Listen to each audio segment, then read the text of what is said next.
What is an IEP, and what should you expect when you first go to one? An IEP is an Individualized Education Plan, and this is a large, thick document that essentially dictates your child's educational plan if your child has any sort of special education needs at all. If your child's a typical learner and getting good grades, they are not going to have an IEP. However, if your child has a diagnosis of autism, has a speech and language delay, has a learning disorder, your child is going to have an IEP that sort of sets the plan of how the school and the school district are going to help your child achieve success. So I'm in the state of California. Most of my time working with children has been in the state of California. So educational law varies state to state. However, there's a lot of similarity. So if you're not in California, take this as sort of a guideline, but also seek out legal advice in your own state to make sure that the laws in your state are similar to what I'm talking about here. If you are a parent of a child that is preschool aged and your child has some sort of special needs, whether or not they already have a formal diagnosis or they're just displaying some behavioral issues, your child is entitled to free special education preschool. And this is amazing because in the state of California, parents pay for preschool. The state is now offering to pay for transitional kindergarten for universally for all of the kids in California.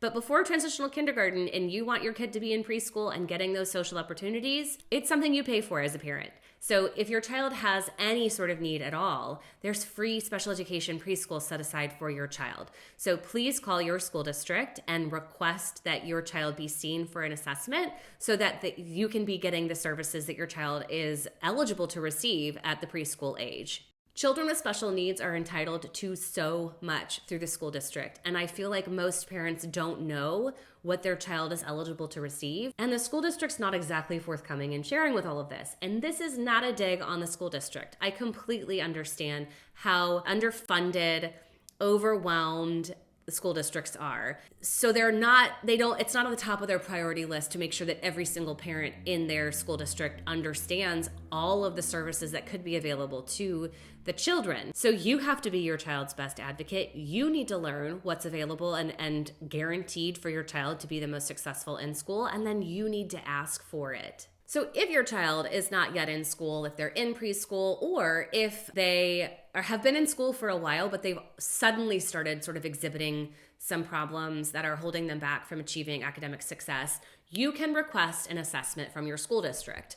And you would just send in writing that you need to have your child assessed. Your school district is then going to present to you an assessment plan. And this is simply a page of paper that lists all of the different assessments that are available. And then they're going to highlight the assessments that they're identifying as being needed for your child. If your child's never been in the school district before, they're most likely going to rely on your verbal report of where your child is in order to understand a little bit more about the assessments that they need to conduct. If your child's been a part of the school for a while and has teachers there that know him or her, they will help inform what types of assessments need to be conducted. And when you get this assessment plan, you can always request additional assessments to be conducted if they weren't identified initially by the school district. So if your school district didn't identify a speech and language assessment, but you know that your child has speech and language delays and needs to have a speech and language assessment, you can make that request. Sometimes school districts are more than willing to add in additional assessments, especially if they don't know your child. Sometimes they will push back and fight a little bit on having to conduct an additional assessment because assessments are expensive and they take a lot of time. Be prepared for how you're going to justify the need for this additional assessment. Once you sign off on the assessment and return the assessment to the school district, they then have 60 days in order to conduct all of the assessments and schedule an IEP to discuss the results of the assessments. This is going to be your first IEP for your child. At this IEP, each person who has conducted an assessment is going to have an opportunity to present the results of the assessment.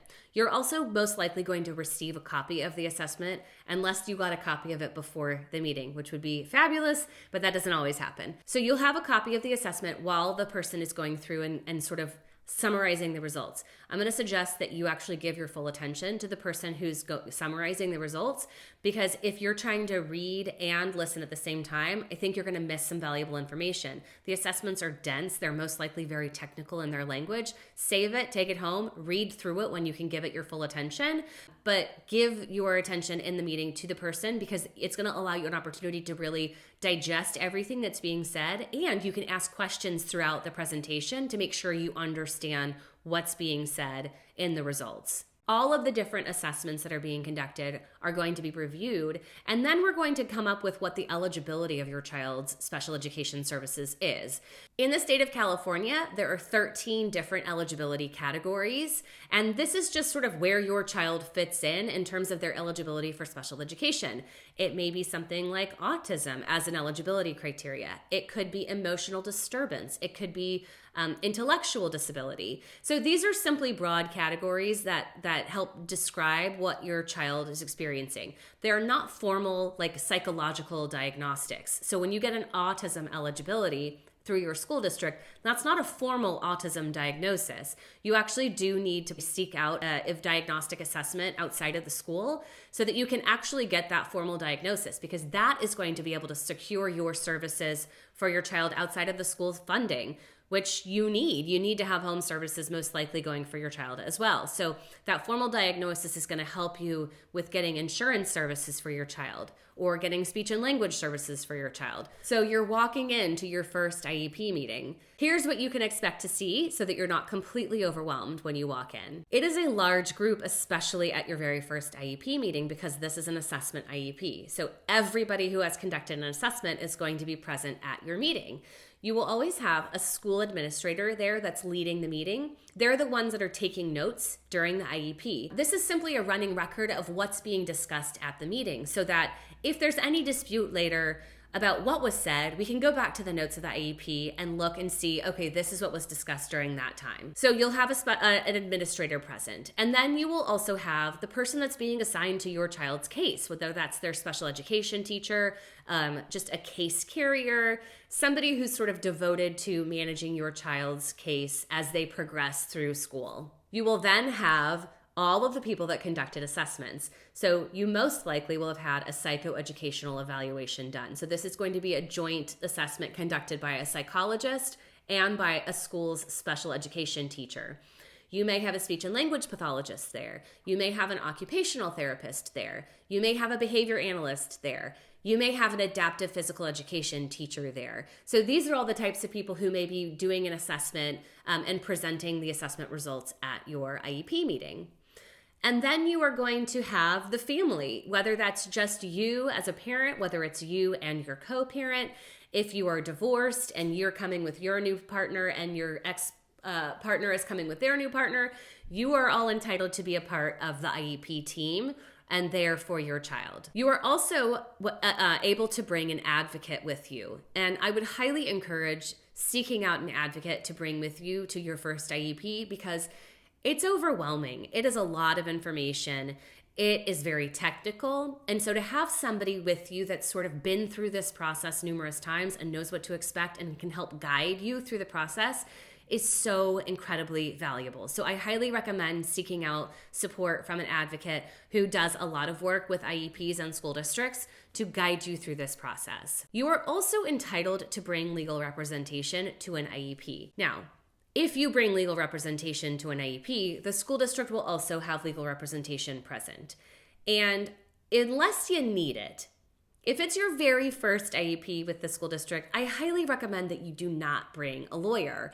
Anytime that lawyers are present in an IEP, the tensions are incredibly high. It begins to feel adversarial in that our side versus the school side. And that's not how you want to start your relationship with a school district, especially if your kid's in preschool and they're going to be in the school district for the rest of their educational career. What you want is to try and facilitate this idea of teamwork, that you are all one team coming together and collaborating for the best chance of success for your child. So I highly recommend an advocate, but I do not recommend bringing in a lawyer to your first IEP.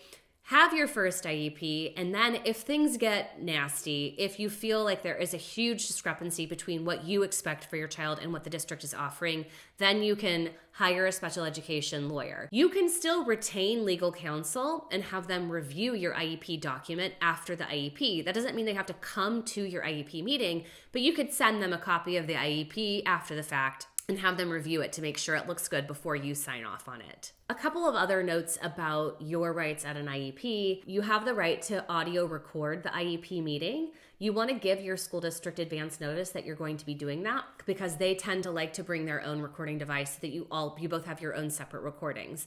It's a way easier now that we have cell phones available to us, because you can simply use your phone and do an audio recording. Back in the day, everybody had miniature tape recorders and they would hit record and record the whole meeting.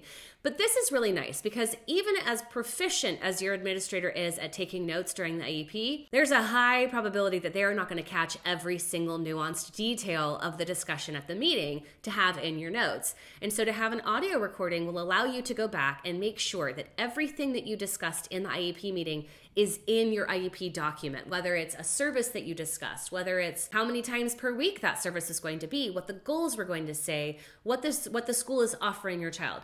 You want to make sure all of that is in this document, because once this document is signed, that's the legal agreement for your child. And if something got missed and you signed it anyway, your child may miss out on some very critical services that they need. So you're welcome to audio record your IEP, but again, you're going to want to give advance notice to your school district that you're going to be doing that. The other thing is that if you're not a fluent English speaker, you can request to have a translator present at the IEP meeting. It's already a lot to take in. It's hard to understand. So if it's your second language and it's happening very quickly, you are going to have a hard time following along. So please request any of the resources that you need in order for it to be the most successful meeting possible. If your child has already established a home ABA program, ABA is Applied Behavior Analysis. If you already have an ABA program at home, you can also request to bring your program supervisor along to the IEP meeting.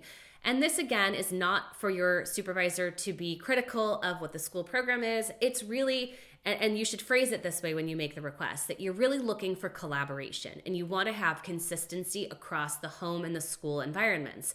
What's happening in the school should be conducive to what's happening at home. They should work hand in hand and not be fighting against each other.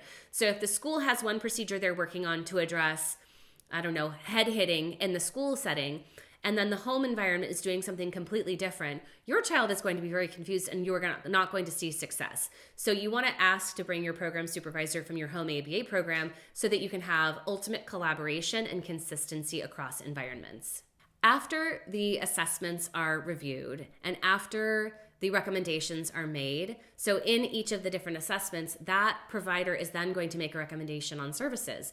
If your child has a speech and language delay and the assessment results verify the speech and language delay and identify where the areas of deficit are, the speech and language pathologist is then going to make a recommendation for speech services in the school environment, whether that's one time 30 minutes per week, whether it's one 30-minute individual session and one 30-minute group session. So these are the types of services that are then going to be discussed. Once all of the services are discussed and everybody has made recommendations, you will also then talk about school placement for your child. What classroom environment is going to be the most successful for them?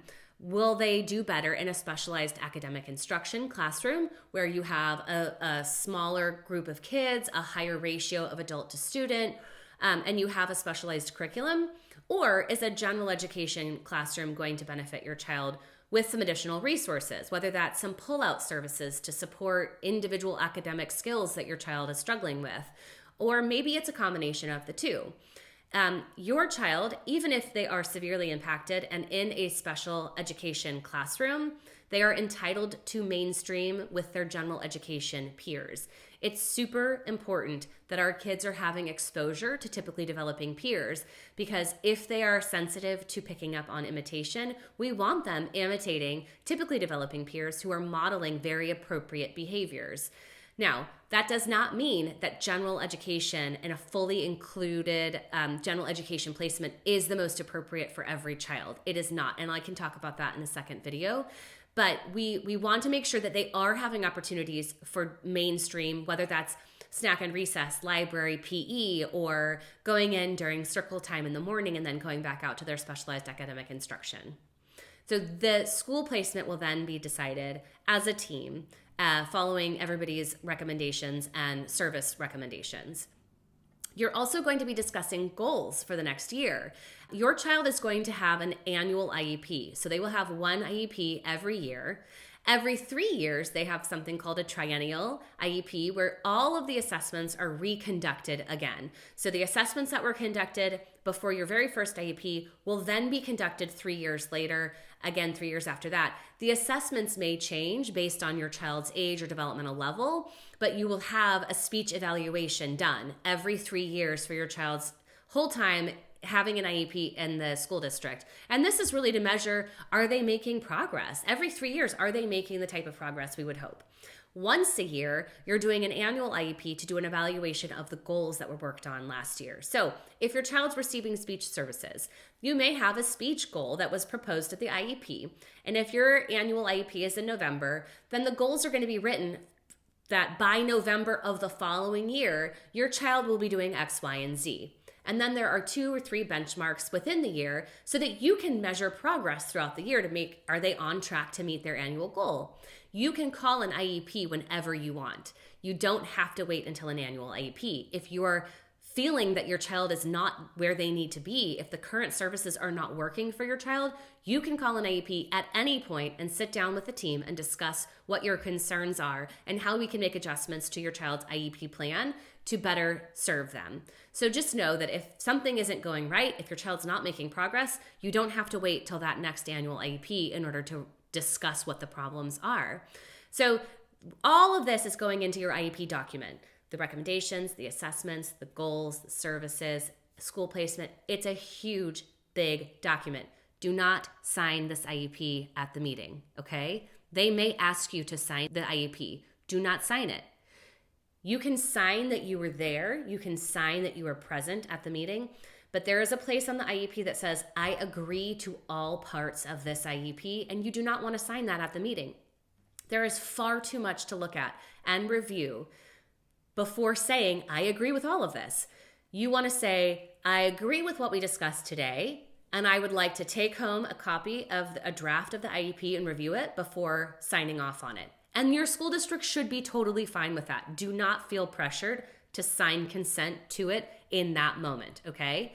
There could be typos, there could be mistakes. The IEP document is definitely not done being written at the moment of your IEP. So even if you requested a copy right then and there, they couldn't print it and give it to you because there's just too much that they would have to change or update before they could give you a finalized draft. So you don't want to sign right there and then have changes be made to the document that you weren't aware of. Ask for the copy. You can then check it to make sure everything is there based on the notes. You can check it to your audio recording. If you had done that, you can send it to your legal counsel if you're going to do that route and make sure that everything is what it needs to be before signing off on it. So just know that it's your right to take home a copy and not sign an agreement right then and there. But the IEP is the document that dictates your child's academic supports in the classroom and in the school environment. And so you want to make sure that everything's in there that was promised in that meeting and that you feel like your child needs for success.